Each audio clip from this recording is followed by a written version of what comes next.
Bonjour à tous et bienvenue sur la chaîne YouTube d'Omerta pour cette émission spéciale. Vous êtes de plus en plus nombreux d'ailleurs à nous suivre sur notre chaîne YouTube et nous vous en remercions. À mes côtés aujourd'hui, Sarah Frick. Bonjour Sarah. Bonjour Rémi. Effectivement, aujourd'hui, émission spéciale sur la pédocriminalité à l'occasion de la sortie de notre documentaire Internet dans l'antre des pédocriminels. Un documentaire que vous pouvez retrouver dès à présent sur notre application mobile disponible sur App Store et Google Play. Et pour nous accompagner aujourd'hui, nous avons sollicité la présence de parents et de professionnels de l'enfance qui vont visionner le documentaire et nous donner leur réaction. Mais avant de voir leur réaction, les secondes qui ont suivi la diffusion de ce documentaire, nous vous proposons de regarder la bande-annonce.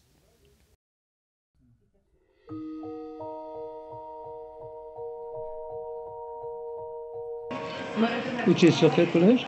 Moi, je suis à Saint-Philippe, tu connais? C'est la première que je rencontre, regarde une chatte comme Coco et Snap, hein. Toi, tu n'étais pas là. Je te jure, je disais de ma mère, elle était là-bas. C'est le même qui déposait là-haut, hein. Non, en vrai, je crois que je vais y aller.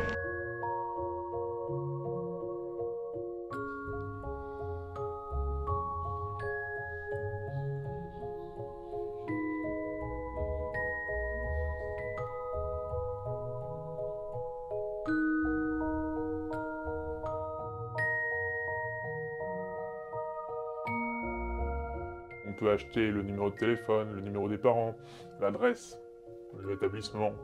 On peut même acheter les copines parfois, parce qu'après avoir fait chanter la gamine, on fait chanter les copines. Le numérique, ça n'est que la porte d'entrée, hein. Ça n'est que le premier pas. Après, c'est bien physique. Ils font ça avec l'intention sexuelle d'agresser. En haut lieu et dans les médias, ils font comme si de rien n'était. Mais non, vous êtes complotistes, vous êtes fous. On n'est pas du tout complotistes. Alors cette histoire a commencé quand j'avais 14 ans. Un enfant qui se fait abuser, c'est une réalité tangible. C'est pas un délire que la Terre est plate.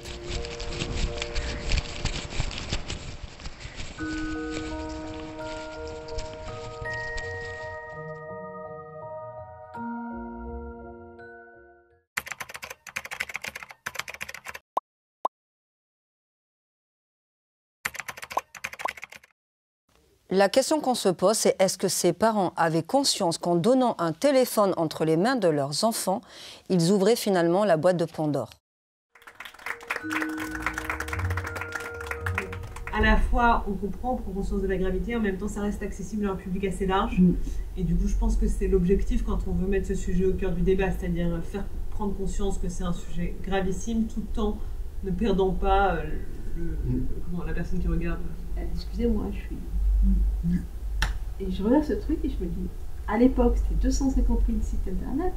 Aujourd'hui, ils sont organisés tellement que Internet, ça représente leur marché. J'ai envie de dire que ça va beaucoup plus loin que ça. Nous sommes dépassés. Nous avons connu ici, je crois, Oui. pour la majorité, l'ère avant Internet. Mais les pouvoirs publics, à un moment donné, dès le moment où un site se crée chaque jour, ou tous les je ne sais pas combien de temps, à un moment donné, on devrait avoir des alerteurs. Et à un moment donné, on a un approbateur qui valide. Je pense qu'en bien même on mettrait 100% des moyens, on n'arriverait pas à endiguer le problème. Parce qu'en fait, Internet, c'est un océan. C'est un océan. C'est des millions d'utilisateurs à travers le monde et le risque, alors évidemment plus on est proche, plus le risque est grand, mais ça peut venir aussi de l'extérieur de nos frontières, parce que Internet n'a pas de frontières tout simplement. On ne sauvera pas les gamins en mettant un policier derrière chaque pédocriminel. C'est impossible, l'océan est beaucoup trop grand. Alors que si on arme les gamins justement face à ça, alors là, on se prémunit finalement des conséquences de telle situation. Donc, dans le documentaire, on a parlé de donner une arme. Enfin, déjà, le terme arme à un enfant, non, on ne donne pas une arme à un enfant. Qu'il y ait un cran de sécurité ou pas, on ne donne pas une arme à un enfant. Donc il faut former les parents, et je trouve que ce documentaire-là arrive au bon moment pour justement éduquer les parents au danger du numérique. Le prédateur a toujours été là. Sauf que maintenant, lui, c'est à profusion. C'est à profusion. Ouais, et Internet, en fait, ça l'a bien aidé, en fait. À profusion. Le Covid, on a rempli des viviers et on a mis à la portée de ces gens-là. Nous avons, notre part, tous de responsabilité. Qu'est-ce qu'on en fait? Qu'est-ce qu'on en fait? Qu'est-ce qu'on va faire avec? Comment on va se dire, on va essayer de limiter la casse, parce que je crois que l'objet, le but, c'est ça aussi. Mais le prédateur a toujours été là, la proie a toujours été là, sauf que maintenant, il y a encore plus de prédateurs et de proies, et les dommages collatéraux. Et après, voilà, il y a le cadre législatif. À un moment donné, voilà, il y a les médias, on a cette chance, on a les médias qui sont assez libres en France quand même. On a le droit de parler, mais il y a un moment où, quand on met les pieds dans le plat, eh bien, on la porte, elle est fermée. Moi, je ne suis pas d'accord avec ça. Il le dit lui-même. Alors, moi, je ne suis pas d'accord avec ça. Parfois, on lui censure. Regardez. Parce qu'il parle de sujets qui sont terribles. Mais est-ce que ça l'a empêché d'arrêter? Non, il est dans... Non, ben voilà, pour moi, la réponse, elle est là. Mais ce n'est pas parce qu'on est censuré qu'on ne peut pas faire avancer les choses. Ah ben oui, mais les gens, des fois, je peux comprendre qu'on n'est pas tous la même, comment dire, le même, animé par le même dynamisme, par les mêmes convictions. À un moment donné, tout dépend jusqu'où je vais aller poser mes pions. Soit je m'arrête là parce que je me dis, oulala, cette montagne, elle me paraît un peu haute. Soit je vais commencer à mettre les chaussures de randonnée, et puis prendre une gourde avec un peu d'eau, et puis prendre une couverture de survie, du sucre, etc. Tout dépend jusqu'où je souhaite aller. En tout cas, ce qui est bien, c'est qu'en tant que parents, vous nous avez emmenés là où nos enfants vont. Les sites de rencontres pour adultes, vous les connaissez, mais les sites de rencontres pour adolescents, il faut savoir qu'ils existent également. À tel point qu'un enfant de 13 ans peut discuter avec une personne adulte qui pourrait être totalement son père, son oncle, et vous allez pouvoir le voir. Rencontre Ado, c'est un peu une référence.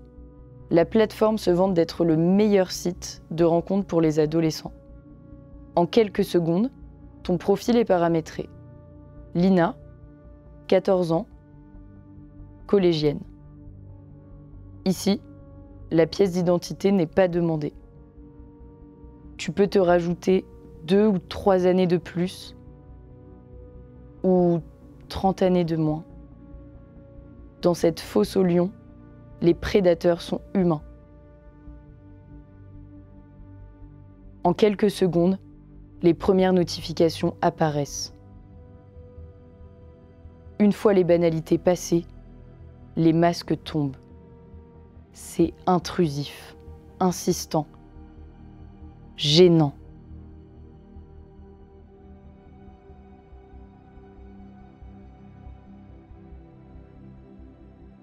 Visiblement, la norme ici est de demander des photos de nus. Des faveurs sexuelles, même si le profil est celui d'une mineure. Ils sont même prêts à te payer pour ça. C'est-à-dire quand on utilise, il y a son identité, c'est ce que j'explique aux jeunes, c'est tout ce qu'on laisse sur les réseaux sociaux laisse des traces. C'est demain, c'est nos CV, c'est en ligne. Mais ça en général, ce que les gens postent d'eux-mêmes, d'abord c'est noyé dans quelque chose d'énorme. Donc en fait, celui qui veut nuire, enfin il peut nuire à plein de gens, c'est noyé. Par contre, ce qui est évoqué là-dedans et qu'on n'a pas évoqué, c'est que en fait il y a des hackers qui arrivent à s'emparer de photos, de choses qui n'ont pas été publiées. Et ça veut dire quoi? Il faut savoir que nos téléphones portables, ils sont hermétiques en réalité si on est intelligent. La plupart de ceux qui arrivent à se faire piquer des photos, des vidéos, des choses qu'ils n'ont pas publiées volontairement, donc parce qu'ils savent que ça pourrait leur nuire, c'est parce qu'ils ont laissé une porte entrouverte. Une porte entrouverte, c'est un mail, c'est quelqu'un qui a eu accès à notre téléphone, c'est quelqu'un qui vous a envoyé un truc et vous avez cliqué dessus et qui a ouvert une porte. Donc ça aussi, encore une fois, on devrait avoir dans l'éducation nationale, à l'école, des cours d'éducation. Non, pas de sensibilisation, parce que on devrait avoir, de la même manière qu'on enseigne les mathématiques, le français, l'histoire, géo, on devrait enseigner l'utilisation Internet. Tout simplement, l'éducation numérique, avec justement, on ne clique pas sur des liens qui arrivent d'un destinataire, d'un émetteur qu'on ne connaît pas, tout simplement. Dans les pays nordiques, on explique aux enfants comment le numérique a été créé. Et une fois que les enfants sont armés contre ça, mais il y a 99% de chances qu'ils échappent à ces situations-là. Ils prennent conscience de ce qu'est le numérique. C'est-à-dire quand tu leur mets vraiment un enseignement complètement 100% numérique, ils prennent conscience qu'est-ce que le numérique. Alors que là, on leur montre un peu que la facette sympathique, les jeux, toutes les plateformes Snapchat, TikTok. Donc pour eux, c'est hyper attractif. Et on ne comprenne pas Et une vie de rêve à Dubaï, au soleil, avec des dollars qui tombent. Et ce qui est marrant, alors moi je trouve, après je compare avec les générations qui arrivent. Alors les générations qui arrivent, peut-être pas tous, les plus jeunes, ne supportent pas qu'on les prenne en photo. Oui. Les petits, ouais. Ben moi, je trouve que c'est tant mieux parce que moi, je supporte pas ces parents qui prennent mon droit à l'image. Et je pense que maintenant, on a suffisamment de consultants sur le marché, de gens armés, avec beaucoup de bonne volonté qui pourraient justement, ou des parents, passer, au lieu de les mettre en permanence à attendre que l'heure passe parce que le prof est absent. Ben, on peut organiser des choses, mais effectivement, les sensibiliser, les former, leur montrer ce que peut faire un hacker, ce que peuvent devenir leurs données, comment, ce qu'on nous montre là. Alors évidemment avec la version beaucoup plus soft et moins hardcore, mais à partir de là, c'est, je crois, le rôle du parent, le rôle de la société de l'environnement, ça peut être dans des quartiers un petit peu compliqués, c'est l'éducation nationale, c'est les politiques. C'est important dès l'enfance, dès l'entrée à l'école, d'expliquer à un enfant quels sont ses droits. Je pense que oui, il y a cette histoire de préparer. On a un rôle à jouer. Je pars du principe où quand on souhaite donner la vie, c'est que derrière, c'est pour le meilleur et pour le pire, quoi. Hein. C'est pas que des parties de plaisir dans l'éducation. On est opposé aux résistances de l'environnement. Quand votre enfant vous dit ah oui mais les autres, les mères, ils laissent le téléphone, le jeu et tout. Et on répète parce qu'être parent, c'est ça aussi. Mais comme on l'a bien évoqué tout à l'heure. Je crois qu'on a quand même des socles. Il ne faut pas confondre l'éducation nationale avec l'instruction nationale. Et beaucoup s'y perdent. Donc je pense qu'on a plein de choses à faire. On évoque les groupes de niveau. Je pense qu'on a un réel intérêt à miser sur à nouveau les cours d'instruction civique, la citoyenneté, avec toutes ces choses-là. Il y a notre pôle qui me paraît important, le garde des Sceaux. Tant qu'on n'aura pas eu une histoire de remettre des peines qui soient exemplaires face à l'attitude des pédocriminels, on n'y arrivera pas. Parce que si c'est juste, moi je ne vais pas être démasqué, au pire, si on ne remet pas de l'argent là où il faudrait en mettre, c'est clair. Aujourd'hui, pour pallier à ça, on fait appel à des intervenants extérieurs. La preuve, c'est que je suis intervenue à plusieurs reprises dans les établissements scolaires. Moi, je pense que les parents sont les premiers responsables. J'interviens dans des écoles de CE2. Des fois, ça me choque par rapport aux commentaires des enfants ou des questions des enfants. Les enfants imitent les adultes. C'est-à-dire que si nous, on poste des photos, c'est aussi nous avoir un comportement responsable sur les réseaux sociaux. C'est-à-dire quand on utilise, il y a son identité, c'est ce que j'explique aux jeunes, c'est tout ce qu'on laisse sur les réseaux sociaux laisse des traces. Même si on leur dit, je pense que les parents en général expliquent, surtout aujourd'hui, Internet, c'est accessible à tout le monde, surtout les ados, on ne peut pas leur interdire d'avoir accès à Internet. Ne serait-ce que les cours se font en ligne. C'est exactement ça. C'est au-delà de leur dire non, il ne faut pas le faire. Il y a, quand tout à l'heure Bouchra disait il faut les former, je suis d'accord avec le côté il faut les former parce que tout s'apprend dans la vie. On ne sait jamais tout. Et quand je parle de pédagogie, c'est dire non, tu ne vas pas sur les réseaux. L'enfant, il ne sait pas le pourquoi. À quel moment mon enfant commence-t-il à courir un risque? Qu'est-ce que c'est que le risque? Non mais qu'est-ce que c'est que le risque pour moi face à mon enfant? Donc déjà, c'est propre à tout un chacun. Donc moi, je dirais pas, ça commence par l'école ou autre. J'ai envie de dire, c'est la prise de conscience chez le parent. La frontière entre le numérique et le physique est parfois très, très mince. À tel point qu'il ne faut parfois que quelques secondes pour voir sa vie prendre un nouveau tournant. Les échanges passent du site Coco à Snap, puis au McDonald's de Cergy. Ça y est, le rendez-vous est fixé. Mais comment se reconnaître? Le quinquagénaire propose un signe distinctif. Une peluche de Pinocchio. C'est donc comme ça que ça se passe. En quelques jours, votre adolescent tranquillement posé dans l'enceinte sécurisée de sa chambre se retrouve à partager un Big Mac avec un pédocriminel. Il est important que les adultes prennent conscience qu'Internet n'est malheureusement pas sécurisé et qu'à tout moment, un pirate peut venir justement entrer dans les réseaux sociaux de vos enfants, dans les téléphones de vos enfants, et effectivement pour alimenter leur canal, leurs canaux de pédocriminels. Donc se servir directement dans le téléphone de vos protégés. Sur la plateforme Telegram, où la modération est inexistante, des dizaines de groupes proposent la vente de photos, de vidéos, mais aussi l'adresse et les coordonnées personnelles de mineurs. Les membres savent qui tu es, où tu habites, de quoi te faire chanter. Soit tu en envoies plus, soit les photos sont envoyées à tes proches. Le cercle vicieux de la sextorsion est bien ficelé. J'explique aux gens que quand vous postez des photos de vous-même, ça veut dire que déjà c'est du domaine public. Point. Donc la première chose déjà à dire à un enfant, c'est que tout ce que tu postes sur Internet, sur le téléphone, sur Snapchat, est du domaine public. Il y a des parents qui disent rien jusqu'à l'âge de 12-13 ans. Ça devient Et ils veulent aborder un sujet, mais ils ne savent pas par où C'est ça, démarrer, parce que quoi. pour moi, en fait, le fait de parler donc, des réseaux sociaux ou d'Internet et tout ça, sans parler de ça, du vrai risque, du vrai danger, pour moi, c'est presque... Ah, mais il y a un problème culturel aussi, parce qu'il y a la question du tabou. On peut parler avec son enfant de plein de choses quand on est petit. Ben, tiens, tu vas aller à la plage, on risque de voir des dames. À l'époque, c'était comme ça, qui ne portaient pas forcément un maillot de bain 2 pièces ou 1 pièce. Ben, c'est comment, nous aussi, on amène la chose par rapport au corps, ce qu'on peut accepter de voir des gens sur une plage qui ont pas, voilà, qui bronzent. Encore que les gens maintenant font plus attention. Mais il y a aussi une histoire culturelle et de sensibilité. Si moi-même, je ne suis pas tout à fait à l'aise avec ça, est-ce que je risque pas aussi à un moment donné d'être mal à l'aise avec mon enfant pour lui transmettre, parce qu'on a aussi notre histoire et nos valises, donc c'est aussi... Mais là on parle d'adolescents qui sont en mesure d'utiliser les réseaux sociaux et les applications.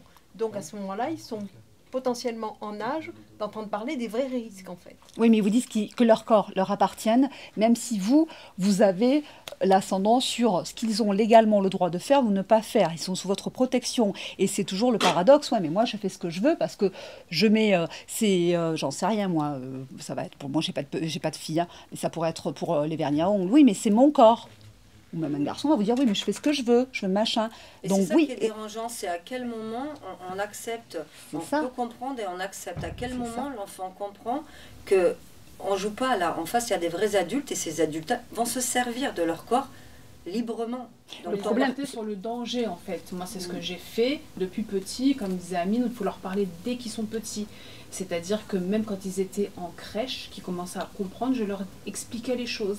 À l'école maternelle, je leur expliquais qu'ils ne devaient pas se retrouver seuls avec un adulte.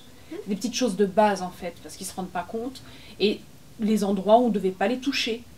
C'est des choses très simples qu'ils peuvent comprendre. Et au fur et à mesure du temps qu'ils grandissent, ils ont déjà les codes et ils savent où est le danger ou pas. Parce que quand on est enfant et qu'on nous a pas expliqué, on ne se rend pas compte, on peut être paralysé à ce moment-là.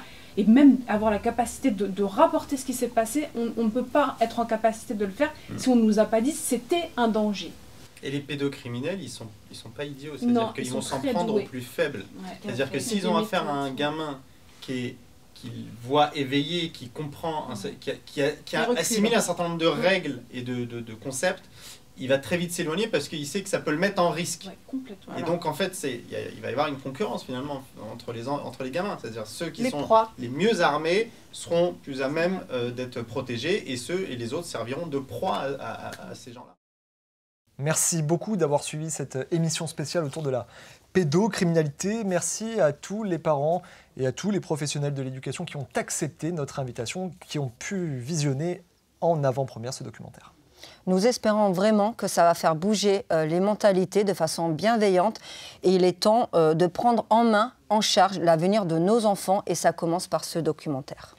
Ce documentaire, Internet dans l'antre des pédocriminels, est disponible dès à présent sur l'application Omerta, disponible sur App Store et Google Play. Merci à celles et ceux qui sont déjà abonnés. Les autres, je vous donne rendez-vous dès à présent sur les plateformes de téléchargement. Merci beaucoup Sarah. Merci beaucoup Rémi pour ce travail. Merci à tous.